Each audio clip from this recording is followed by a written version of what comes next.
Eu passei a vida inteira achando que uma caneta tinteiro bem pesada, um terno de corte italiano e uma carteira da ordem bem posicionada na mesa podiam dobrar qualquer cobrança desse mundo. Afinal de contas, Max, eu gastei mais de 30 anos limpando a folha corrida de gente poderosa, ganhando causas que toda a comarca jurava que já estavam perdidas, batendo no peito diante de juiz e de desembargador, com aquela empáfia nojenta de quem se julgava o dono absoluto da verdade. Mas a realidade bate diferente quando a cobrança chega de um lugar onde o Código Civil não tem valor nenhum, onde a nossa jurisprudência serve apenas para virar cinza. E eu resolvi te mandar essa história completa porque o desespero me tirou o sono de um jeito que nenhum remédio tarja preta consegue dar jeito. A minha queda começou de forma muito mansa, bem naquele estilo de negócio que a gente aceita sorrindo, achando que está dando o golpe da vida em cima de um coitado. Um homem de fala mansa, vestindo roupa simples mas carregando um monte de anéis pesados nos dedos, entrou na minha sala com uma pasta de couro velha. Ele queria que eu validasse um contrato de partilha de terras antigas, terras que não constavam em nenhum mapa moderno, e eu, tomado por aquela ganância cega que ataca quem já tem muito mas quer sempre o dobro, assinei como avalista daquela transação. Achei que se desse qualquer problema, mais tarde eu usaria uma brecha na lei, entraria com um recurso cabível e anularia tudo na canetada. Só que o tempo passou e as cláusulas daquele papel começaram a se cobrar sozinhas, de um jeito horroroso que me fez perceber que as leis dos homens são completamente impotentes diante de um credor do reino ancestral. A primeira coisa esquisita foi o sumiço do meu patrimônio nas contas bancárias. Os números simplesmente mudavam na tela do computador. Eu piscava os olhos e os milhões que eu tinha guardados viravam centavos. Ligava para o gerente do banco e ele dizia que a conta estava normal, que as transferências tinham sido autorizadas com a minha própria assinatura digital, aquela que eu guardo às 7 chaves. Depois os meus livros de direito penal começaram a apodrecer na estante do escritório. As páginas de couro legítimo mofavam em questão de minutos, soltando um odor de bicho estragado, uma carniça infernal que impregnava as cortinas e me fazia vomitar no carpete. Os telefones da recepção tocavam mesmo estando desligados da tomada, e quando eu atendia não vinha voz de cliente pedindo assessoria. Vinha um estalo esquisito, um barulho de folhagem seca balançando no vento forte, seguido por uma risada grossa, uma gargalhada que parecia vir debaixo do chão do meu prédio de 12 andares. Eu tentei entrar com liminares, tentei acionar meus contatos na corregedoria, procurei os maiores nomes da advocacia do país para me defender daquilo que eu jurava ser um ataque de hackers ou uma extorsão muito bem planejada. Mas todo mundo que olhava os meus papéis saía correndo da minha sala, com o rosto pálido, dizendo que eu estava lidando com uma dívida espectral que nenhuma ordem judicial conseguiria silenciar. As intimações começaram a aparecer fisicamente na minha mesa, mas elas não vinham em papel timbrado do tribunal. Vinham escritas em folhas grandes de mangueira, folhas verdes que secavam em segundos assim que eu tocava nelas, deixando as letras marcadas com uma graxa preta que colava nos meus dedos e não saía nem com álcool. A minha arrogância foi derretendo feito vela barata. O homem poderoso que humilhava a promotora em audiência se viu trancado dentro do próprio apartamento, com as janelas lacradas, com medo da claridade, escutando pancadas violentas na porta de entrada que faziam a madeira maciça estalar. O pior de tudo eram as madrugadas, quando o negrume tomava conta do quarto e eu sentia o colchão afundar do meu lado. Como se um corpo imenso e pesado estivesse deitado ali, respirando um ar quente que queimava a minha pele, me deixando completamente paralisado, sem conseguir soltar um fio de voz para pedir socorro. A minha mente foi quebrando. O cansaço foi me transformando num trapo humano, e aquela cobrança sobrenatural foi me encurralando até eu perceber que não existia mais recurso, não existia apelação nem liminar que pudesse me salvar daquele credor invisível que exigia a minha alma como pagamento daquela maldita assinatura. Eu entendi que precisava apelar para a última instância, uma corte que não funciona nos tribunais de mármore, mas sim na lama, na calada da noite, onde as leis são ditadas por quem comanda os caminhos e as encruzilhadas. Foi quando arrumei as malas com o pouco de dignidade que me restava, juntei uns papéis que eu achava que serviam de prova da minha inocência, peguei as chaves do carro com as mãos tremendo tanto que mal conseguia acertar a ignição e decidi que aquela noite seria o dia do meu julgamento definitivo, longe de qualquer doutrina humana, bem ali onde o mundo dos vivos se encontra com o império dos que já partiram. O pavor era tanto que eu já não conseguia discernir o que era real do que era ilusão na minha cabeça. Mas a certeza de que eu seria destruído se ficasse parado me empurrou para fora daquela redoma de vidro do meu escritório luxuoso, me forçando a encarar o negrume das ruas desertas, com o estômago embrulhado e o coração batendo na garganta, sabendo que cada metro avançado naquelas avenidas vazias era um passo a menos em direção à minha sanidade e um passo a mais em direção ao acerto de contas mais terrível que um homem pode aceitar na vida. O meu terno caro já estava amarrotado, manchado pelo suor frio que escorria da minha testa. A minha mente só conseguia repassar os artigos da lei que eu decorei na faculdade, mas todos eles pareciam piada. Pareciam palavras vazias jogadas ao vento diante da força daquela entidade que estava me caçando. O gigante do direito estava reduzido a um bicho acuado, um fugitivo desesperado tentando encontrar uma brecha num tribunal espiritual, onde o juiz não aceita suborno, não ouve bajulação e conhece cada podridão que a gente esconde no fundo do peito. E foi com esse espírito totalmente quebrado que eu rumei para os portões daquele lugar maldito, pronto para rastejar se fosse preciso, pronto para entregar tudo o que eu tinha em troca de um minuto de paz, sem saber que o preço daquela corte seria muito mais doloroso do que qualquer sentença de prisão perpétua que eu já tivesse visto na minha carreira profissional inteira. Estacionei o carro de luxo no meio de um matagal que ladeava o muro velho de tijolos carcomidos. Apaguei os faróis porque aquela claridade parecia incomodar os olhos invisíveis que me vigiavam desde que cruzei os limites da cidade grande. A transição daquele meu escritório reluzente, todo trabalhado no mármore importado e no ar-condicionado gelado, para aquela umidade pastosa da periferia foi como despencar direto no inferno. O ar ali pesava 3 vezes mais. Vinha carregado com o cheiro de mato podre e água paralisada em valeta. E cada respiração minha parecia que ia entupir os meus pulmões com uma lama invisível.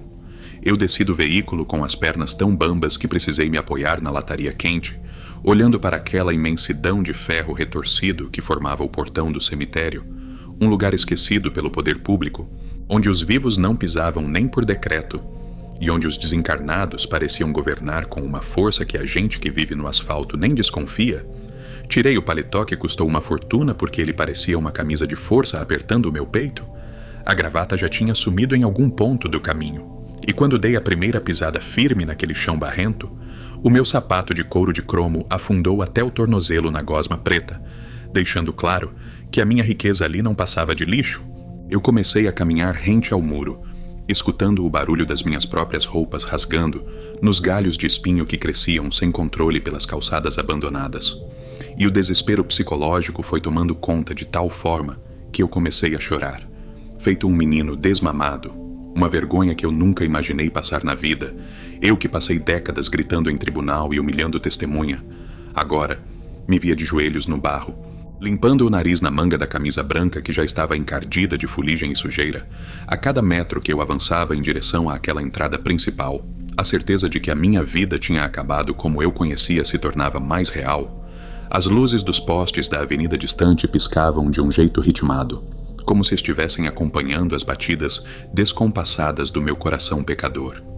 E eu sentia que o negrume daquela noite fechada estava me engolindo vivo, me separando do resto da humanidade para me julgar num tribunal onde não existe apelação. Você não faz ideia do tamanho da humilhação, Max. Ver um homem do meu porte, que já jantou com governadores e teve o nome citado em coluna social, rastejando no meio de folhas caídas e galhos secos para implorar pela vida diante de um portão de ferro enferrujado que vigiava as covas rasas. O cansaço físico era um peso absurdo, mas a tortura mental era infinitamente pior, porque a minha cabeça não parava de projetar aquelas imagens da assinatura sumindo, do dinheiro virando fumaça e daquela risada maldita que continuava zumbindo dentro dos meus ouvidos, como se o próprio dono da gargalhada estivesse caminhando colado no meu pescoço.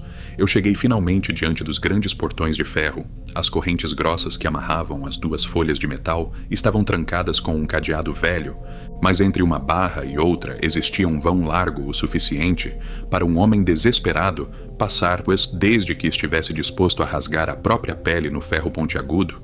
E eu não pensei 2 vezes. Enfiei o corpo por aquela fresta maldita, sentindo a ferrugem rasgar o tecido da minha calça e arranhar a minha carne. Um corte ardido que começou a sangrar na hora, mas que eu mal dei importância porque o terror que me puxava para dentro era maior do que qualquer dor física. Quando meus 2 pés tocaram o chão do lado de dentro, a atmosfera mudou por completo. A quietude era tanta que eu conseguia ouvir o chiado do sangue correndo nas minhas veias.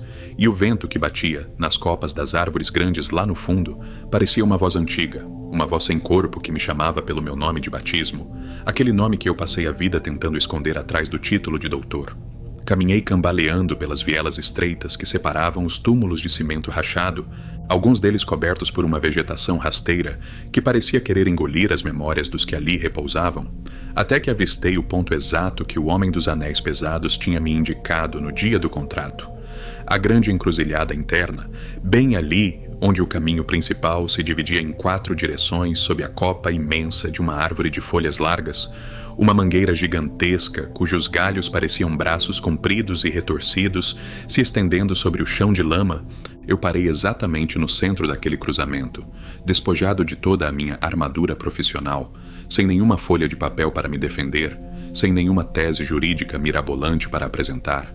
As minhas mãos que antes seguravam canetas de ouro agora estavam vazias, espalmadas para cima, tremendo como folhas verdes no inverno.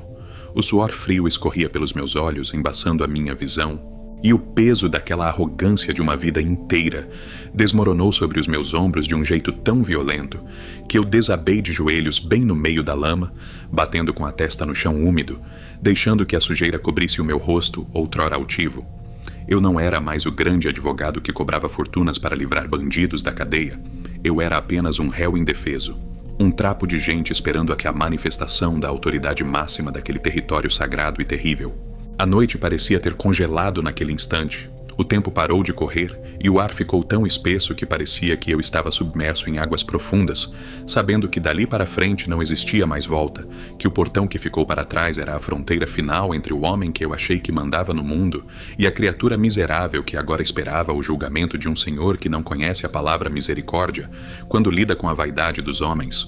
E cada segundo que passava naquela calada parecia uma eternidade de agonia pura, me fazendo arrepender de cada contrato ambíguo que redigi, de cada brecha legal que usei para enriquecer às custas do sofrimento alheio, porque eu sabia, no fundo da minha alma atribulada, que o dono daquela encruzilhada já sabia de tudo, já tinha lido a minha folha corrida inteira, e estava apenas apreciando o espetáculo da minha destruição antes de se fazer presente na noite fria. A lama debaixo dos meus joelhos começou a esquentar de um jeito esquisito. Parecia que tinha uma fornalha ligada debaixo daquela encruzilhada de cemitério. E as folhas da mangueira gigante em cima da minha cabeça começaram a estalar todas de uma vez, como se milhares de mãos invisíveis estivessem aplaudindo a minha miséria. Foi nesse momento que o ar ficou carregado com um cheiro forte de fumo, de rolo misturado com cachaça da boa, daquela destilada em alambique antigo que arde até o pensamento. E uma silhueta imensa começou a se formar bem na minha frente, saindo de trás do tronco grosso da árvore, um homem alto, de porte atlético, usando uma capa escura que parecia feita da própria noite e um chapéu de aba larga que cobria os olhos dele. Mas dava para sentir o brilho daquele olhar atravessando a minha alma, julgando cada mentira que eu já contei na vida. Eu paralisei completamente. A minha garganta secou de um jeito que nem a saliva descia, e o desespero tomou conta porque eu sabia que estava diante de Exu Mangueira, a autoridade máxima daquele pedaço de chão. Ele deu uma risada grave, um som pesado que vibrou dentro do meu peito e fez o chão de barro tremer, uma gargalhada cheia de deboche de quem já viu milhares de idiotas como eu achando que podiam enganar o destino. Eu, num ato de puro desespero e com aquela mania nojenta de advogado. Tentei puxar a pasta de couro que eu tinha levado. Abri os zíperes com as mãos sacudindo de pavor e tirei um calhamaço de folhas timbradas, cheias de carimbos oficiais, assinaturas de juízes e citações do Código Civil. Comecei a gaguejar, dizendo que tinha direito a uma defesa ampla, que existiam recursos legais, que o contrato anterior tinha vícios de forma e que a cobrança era indevida perante a lei dos homens. A entidade nem se mexeu, só deu mais uma baforada com o charuto que apareceu aceso na mão dele. Aquela fumaça azulada e densa veio direto no meu rosto, me fazendo tossir até perder o fôlego. E quando consegui abrir os olhos novamente, vi que os meus papéis importantes tinham virado um monte de folhas secas e podres na minha mão, desfazendo-se em poeira preta que o vento da noite carregou num sopro só. O guardião deu um passo na minha direção e a sola do sapato dele parecia queimar o chão. Ele olhou bem no fundo da minha baixeza e falou com uma voz que parecia um trovão contido. dizendo que ali naquele reino os meus parágrafos não valiam o papel que foram escritos, que a justiça espiritual não se compra com o dinheiro sujo que eu guardava nas minhas contas ocultas e muito menos com a minha retórica barata de tribunal. Ele zombou da minha arrogância, perguntando onde estava o grande doutor que colocava medo nos pequenos proprietários de terra para tomar os bens deles. Onde estava o homem poderoso que achava que uma assinatura numa folha de papel podia prender o que pertence ao invisível? A humilhação foi completa, Max. Eu me vi reduzido a nada. Um grão de poeira diante de uma força universal, que não aceita suborno, que não ouve bajulação de ninguém e que enxerga a verdade nua e crua sem precisar de testemunhas. O guardião me explicou com uma frieza que cortava mais que navalha, que o mundo espiritual opera numa balança que os homens do asfalto não conseguem compreender, que cada ato de ganância que eu cometi ao longo da minha carreira vitoriosa tinha sido anotado nos livros do esquecimento e que aquela transação com o homem dos anéis pesados não foi um erro jurídico, foi a armadilha perfeita que a minha própria vaidade armou para mim. Ele disse que para temer a proteção dele, para que ele aceitasse intervir e segurar os cobradores que estavam quebrando a minha porta todas as madrugadas, eu teria que entender que o preço não seria pago com ouro, nem com joias e muito menos com os meus carros importados, porque tudo isso o tempo consome e vira terra.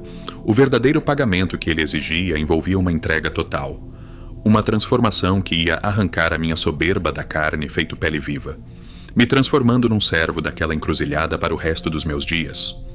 A tensão ali era tão absurda que eu sentia os vasos sanguíneos dos meus olhos quase estourando. A atmosfera pesava de um jeito que parecia que o céu ia desabar sobre a minha cabeça. E eu percebi que a astúcia que me fez ganhar tantos processos na vida era uma piada de mau gosto diante daquela sabedoria ancestral. O guardião deu mais uma risada curta, tirou o chapéu de aba larga por um segundo, e eu pude ver o contorno do seu rosto firme, moldado pelo tempo e pelo comando dos caminhos. Ele me deu um ultimato que fez o meu estômago dar voltas, avisando que se eu quisesse sair dali com vida, eu teria que aceitar os termos dele, sem questionar, sem tentar achar uma brecha e sem colocar nenhuma vírgula no acordo, porque qualquer tentativa de passar a perna na entidade seria o meu fim definitivo. E os cobradores espectrais teriam o direito de rasgar o meu peito e levar o que restava da minha alma penada direto para o fundo do poço de onde eles vieram. O pavor me dominou de tal forma que eu perdi completamente a noção de quem eu era. O terno italiano agora parecia uma mortalha imunda. O meu anel de formatura pesava como uma algema, e a certeza de que as leis humanas eram uma illusions completa diante daquela força espiritual se cravou na minha mente para sempre, me deixando sem nenhuma alternativa a não ser escutar o preço terrível que ele ia ditar para a minha sobrevivência naquela noite escura, sabendo que a partir daquele instante a minha vida nunca mais pertenceria a mim mesmo, mas sim aos caprichos e às ordens daquele senhor que comanda os portões do cemitério com mão de ferro e justiça implacável. O homem da capa escura deu uma baforada longa, soltando aquela fumaça azulada que subiu cortando os galhos da árvore gigante, olhou bem firme nos meus olhos e começou a ditar as cláusulas daquele contrato, que nenhuma faculdade de direito seria capaz de imaginar na vida. A voz dele entrava na minha cabeça como um prego quente, riscando a minha consciência com uma força que me fazia tremer por inteiro. Ele me disse com todas as letras, de um jeito muito calmo, mas que dava mais pavor do que um grito, que para limpar o meu nome com os cobradores do outro mundo o preço seria cobrado na minha própria carne e na minha vaidade. Ele exigiu que a partir daquela madrugada eu teria que abrir mão de toda a minha banca de advocacia de luxo, nada de aceitar causas milionárias de criminosos ricos, nada de frequentar jantares com juízes, nada de receber propina disfarçada de honorários ou ostentar relógios de ouro nas redes sociais para humilhar quem não tinha onde cair vivo. O acordo era claro. Max, a partir daquele momento, a minha inteligência, o meu diploma e o meu conhecimento das leis teriam que ser usados exclusivamente para defender os desamparados, os injustiçados, aquela gente humilde que bate na porta dos tribunais e é esmagada pela máquina do Estado, sem ter um tostão furado no bolso para pagar um defensor público que preste. Mas a cobrança não parava por aí, porque o guardião das mangueiras exigiu uma humilhação ainda maior para quebrar o meu orgulho de vez, todas as segundas-feiras. Exatamente na hora em que o sol estivesse se escondendo no horizonte e o negrume começasse a tomar conta das ruas, Eu seria obrigado por uma força invisível a tirar o meu terno caro de grife, vestir uma roupa de brim simples, daquelas bem baratas que trabalhador de roça usa, pegar uma enxada pesada e vir a pé até aquela mesma encruzilhada interna do cemitério para varrer as folhas secas, limpar os túmulos abandonados que ninguém mais lembrava de acender uma vela e carregar baldes de água pesados para lavar o chão barrento onde os necessitados deitavam, além de servir a bebida dele e acender as luzes dos caminhos nos cruzamentos da cidade sem olhar para trás, sem reclamar de nenhum pingo de chuva, de frio ou do cansaço que ia moer os meus ossos, eu escutava aquilo tudo com o estômago revirando, sentindo uma vergonha que parecia sufocar o meu peito por inteiro. Pensar que eu, o grande doutor respeitado em toda a capital, o homem que cobrava uma fortuna só para dar uma consulta de meia hora, ia virar um varredor de chão de túmulo. Um homem da limpeza trabalhando na calada da noite no meio das covas rasas era algo que rasgava a minha alma de um jeito pior do que se ele tivesse me dando uma sentença de prisão em regime fechado, num presídio de segurança máxima. Mas quando eu tentei tomar ar para implorar por uma condição mais branda, para tentar usar a minha lábia e oferecer R$1 milhão em espécie, que eu tinha escondido num cofre forte, ou a doação de fazendas e imóveis para alguma instituição de caridade de fachada, os vultos cinzentos que vinham me caçando desde o meu escritório começaram a brotar pelo meio das alamedas do cemitério. Aquelas figuras disformes, cobradores terríveis que representavam a dívida impagável que eu contraí por pura ganância, começaram a esticar as mãos compridas e secas na minha direção. O ar ao redor ficou tão gelado que a minha própria respiração saía como uma fumaça branca e espessa que congelava os meus lábios. As pontas dos meus dedos começaram a adormecer e eu percebi que se eu não respondesse sim naquele exato segundo, aquelas criaturas escuras iam avançar, iam me despedaçar ali mesmo na lama e arrastar o meu espírito para um buraco sem fim onde não existe lei, não existe recurso e nem julgamento justo. O pavor do fim imediato bateu tão forte no meu peito que a minha empáfia sumiu num sopro só. Eu fechei os olhos com força, apertei as minhas mãos contra o barro úmido daquela encruzilhada e gritei que aceitava. Gritei com o resto de voz que me sobrava, que me submetia a cada uma das condições da entidade, que entregava a minha vida, a minha carreira, o meu dinheiro e o meu prestígio nas mãos do Senhor das Mangueiras em troca daquela proteção desesperada.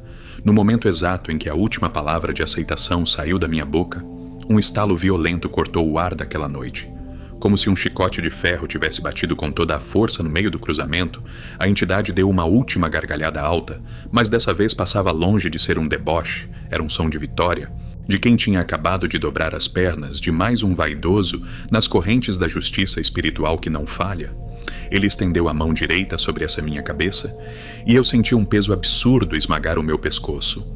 Uma energia quente, pesada e grossa, que entrou pelo meu couro cabeludo e correu por toda a minha espinha dorsal, marcando a minha estrutura de um jeito definitivo, como se um ferro em brasa estivesse selando a propriedade dele no fundo do meu peito. Na mesma hora, aqueles vultos cinzentos que estavam a poucos metros de mim mijaram de avançar, deram um passo para trás cambaleando, eles começaram a encolher, a perder a forma e a força, virando apenas uma névoa rasteira e suja que foi sugada para dentro da lama do chão, desaparecendo por completo como se nunca tivessem pisado ali.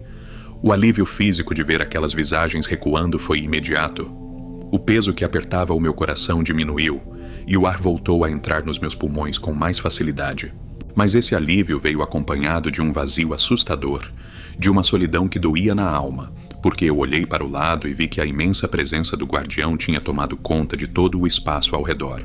O vulto dele parecia se estender até o topo da árvore gigante. A silhueta dele agora ocupava cada canto daquela encruzilhada, deixando bem claro para mim que os meus antigos cobradores tinham ido embora, mas que agora eu pertencia a um senhor muito mais poderoso, muito mais exigente e que não admitiria nenhuma falha, nenhuma mentira e nenhum atraso no cumprimento do nosso pacto de sangue.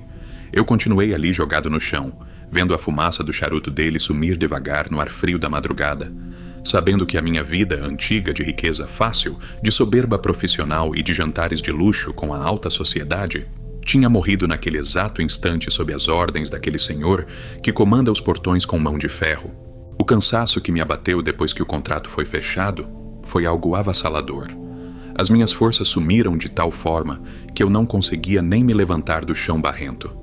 Fiquei ali deitado de lado, sentindo o cheiro da terra úmida impregnar as minhas roupas rasgadas e o meu rosto sujo, escutando o barulho das folhas da mangueira, balançando bem devagar com a brisa da madrugada, percebendo que a partir daquele dia eu andaria pelo mundo dos vivos com um segredo pesado que ninguém da minha classe social jamais seria capaz de compreender. Um segredo que me tornaria um estranho completo dentro do meu próprio terno italiano. Um homem que conseguiu comprar a sobrevivência, mas que perdeu a própria liberdade para o resto dos seus dias na Terra. A primeira luz do dia me encontrou exatamente na mesma posição, com a cara enfiada na terra barrenta daquele cruzamento sagrado. O sol começou a nascer lá longe, e os primeiros raios bateram nas folhas da árvore imensa, me lembrando que eu ainda estava respirando, que o meu coração ainda batia dentro do peito, mas a sensação era de que eu tinha renascido num corpo que não era mais meu. Eu me levantei com uma dificuldade enorme. As minhas pernas tremiam de exaustão e a minha roupa cara estava reduzida a um punhado de trapos sujos de lama.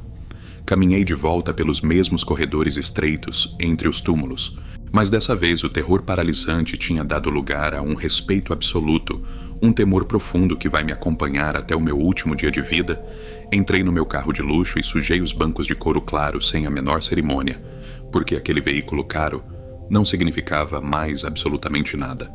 A minha primeira atitude quando cheguei na cidade foi assinar a papelada de dissolução da minha sociedade no escritório milionário. Os meus ex-sócios olhavam para a minha cara com uma mistura de pena e nojo, achando que eu tinha enlouquecido de vez, que o estresse da profissão tinha fritado os meus neurônios. Eles não faziam ideia do livramento que eu tinha acabado de receber, e eu não fiz questão nenhuma de explicar. Peguei apenas a minha carteira de advogado e aluguei uma salinha apertada num bairro humilde, trocando as poltronas de grife por cadeiras de plástico e os clientes engravatados por gente sofrida, mães de família que choravam copiosamente pedindo ajuda para soltar o filho injustiçado, trabalhadores rurais que perderam o pouco de terra que tinham para grileiros malditos. O grande doutor agora passava os dias inteiros gastando saliva em delegacia de interior e fórum caindo aos pedaços, defendendo quem não tinha voz e nem dinheiro para pagar os honorários, cobrando apenas o que a pessoa pudesse dar, uma galinha, um saco de feijão ou um simples muito obrigado apertado na mão. Mas a pior parte de toda essa mudança, Max, aquilo que realmente me lembra o preço da minha vida a cada 7 dias, acontece quando a tarde de segunda-feira começa a cair e o céu vai ficando tingido de vermelho. Um aviso de que o meu verdadeiro patrão está esperando. Na hora combinada, eu fecho a porta da minha salinha humilde, coloco uma calça de brim duro, calço uma bota velha de borracha e pego as minhas ferramentas. Uma vassoura de palha e uma enxada pesada que já calejou as minhas mãos inteiras. Eu caminho quilômetros a pé até chegar nos portões daquele mesmo cemitério. Entro de cabeça baixa, cumprimentando os invisíveis com o máximo de reverência, e passo a madrugada inteira limpando o chão daquela encruzilhada sob os galhos da mangueira gigante, varrendo cada folha seca, lavando a sujeira dos túmulos esquecidos com baldes de água que pesam 1 tonelada nas minhas costas já cansadas. E a cada batida da enxada na terra dura, eu sinto o vulto daquele senhor me observando. Eu não vejo o rosto dele, mas eu sinto o cheiro forte do fumo de rolo no ar. A fumaça azulada que corta o sereno da noite, me lembrando que qualquer tentativa de fuga ou de voltar para estar a vida de ostentação vai resultar na minha destruição imediata. É uma vida de servidão eterna, uma obediência cega a um credor que não esquece e não perdoa. E eu te conto isso tudo, com o peito apertado e os olhos cheios d'água, porque eu vejo todo santo dia na internet um monte de gente nova, esses garotos de terno engomado, achando que a esperteza do mundo resolve qualquer problema, brincando com o invisível, prometendo o que é prenimel que não podem cumprir e achando que podem passar a perna na espiritualidade do mesmo jeito que passam a perna nos clientes. Eles não sabem que o mundo gira numa engrenagem muito mais antiga que a nossa Constituição, que a vaidade é um veneno letal que cega o homem até o momento em que a fatura chega. E quando ela chega pelas mãos de quem mora no negrume, o seu dinheiro não serve nem para comprar um copo d'água. A lição que eu aprendi rasgando a minha própria carne é que a gente nunca deve invocar uma força que não consegue controlar. A gente nunca deve pedir a intervenção do outro lado se a nossa própria casa está construída em cima de lama e de mentira. Porque o invisível sempre cobra o seu preço, e a balança deles pesa de um jeito que quebra a espinha de qualquer valente. A minha arrogância me fez acreditar que eu era intocável, Mas hoje eu sou apenas o varredor da madrugada, o homem que teme o cair da noite e que obedece cegamente aos comandos daquele que reina na entrada das moradas eternas. Eu aprendi da pior forma possível que a sabedoria não está nos livros de direito que eu decorei a vida toda, mas sim na humildade de reconhecer que a gente não é nada além de poeira e vento. O meu aviso está dado, a minha história está cravada no teu canal, para quem quiser escutar e tirar a sua própria conclusão, mas a verdade é que o meu acerto de contas com o guardião das mangueiras teve um desdobramento que eu jamais esperei.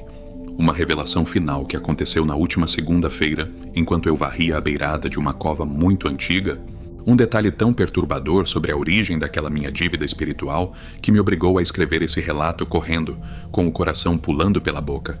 Porque eu descobri o que realmente estava por trás do contrato que assinei com aquele homem dos anéis pesados. Eu estava ali, varrendo as folhas secas que o vento teimava em derrubar debaixo daquela mangueira imensa.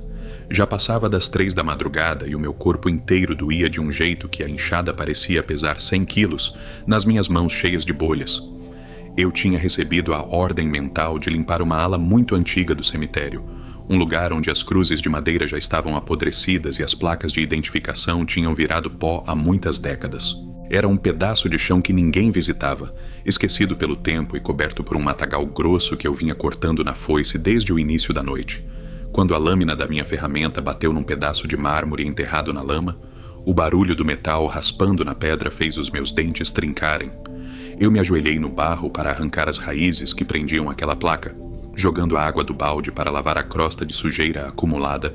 E conforme as letras talhadas na pedra foram aparecendo, debaixo da luz fraca da lua, o meu coração falhou uma batida dentro do peito. Eu precisei esfregar os olhos sujos de terra umas 3 vezes, porque a minha mente de advogado tentava negar a prova física que estava bem ali na minha frente. A lápide velha pertencia a um homem que faleceu há mais de 40 anos. Um pequeno agricultor de quem eu tomei a fazenda inteira no meu primeiro grande caso no tribunal. Eu lembro perfeitamente do rosto dele, Max, um sujeito humilde que chorou as pitangas na frente do juiz, jurando que as terras eram herança do avô dele. Mas eu, com a minha lábia afiada de recém-formado e um monte de documentos forjados que o meu cliente rico tinha comprado, provei que o matuto era um invasor, deixei o coitado na miséria absoluta, a família dele foi jogada no olho da rua e ele acabou partindo desse mundo poucos meses depois. Consumido por uma tristeza profunda que secou o corpo dele numa cama de hospital público. Mas o que me fez perder o resto de ar que eu tinha nos pulmões não foi apenas ver o nome daquele pobre coitado na pedra, foi o detalhe macabro que estava desenhado logo abaixo da data de nascimento dele. Um brasão cravado no mármore, o exato mesmo desenho, com as mesmas curvas e os mesmos traços daquele anel pesado que o homem de fala mansa usava no dedo no dia em que entrou no meu escritório chique para me fazer assinar o contrato da minha perdição. A minha cabeça rodou num redemoinho de loucura. Eu entendi na mesma hora que aquele sujeito estranho da pasta de couro velha passava longe de ser um estelionatário comum. Estava longe de ser um golpista querendo tirar vantagem de um advogado ganancioso. A verdade nua e crua rasgou a minha alma de um jeito tão violento que eu caí sentado na beirada daquela cova, rindo de nervoso no meio da madrugada fria. A justiça espiritual não tinha sido acionada por um erro meu no presente. A armadilha já estava montada desde o dia em que eu arruinei a vida daquele agricultor, lá no começo da minha carreira. O tal contrato das terras antigas que eu assinei com os olhos brilhando de cobiça era a cobrança exata daquela fazenda que eu roubei no tribunal. O guardião das mangueiras, aquele senhor implacável da encruzilhada. Não me aceitou como servo por acaso. Ele me puxou para as correntes dele porque a dívida verdadeira que eu precisava pagar era o sangue e o suor daquele inocente que eu ajudei a destruir. A espiritualidade armou um bote perfeito. Usou a minha própria vaidade e a minha sede de riqueza para me colocar de joelhos no exato pedaço de chão onde a minha primeira vítima descansava sem paz. E agora, eu viajava mentalmente por todos aqueles anos de arrogância, pensando em cada charuto caro que eu fumei comemorando a vitória daquele processo sujo, enquanto a balança do outro mundo apenas aguardava o tempo certo para me cobrar com juros que nenhuma moeda humana consegue pagar.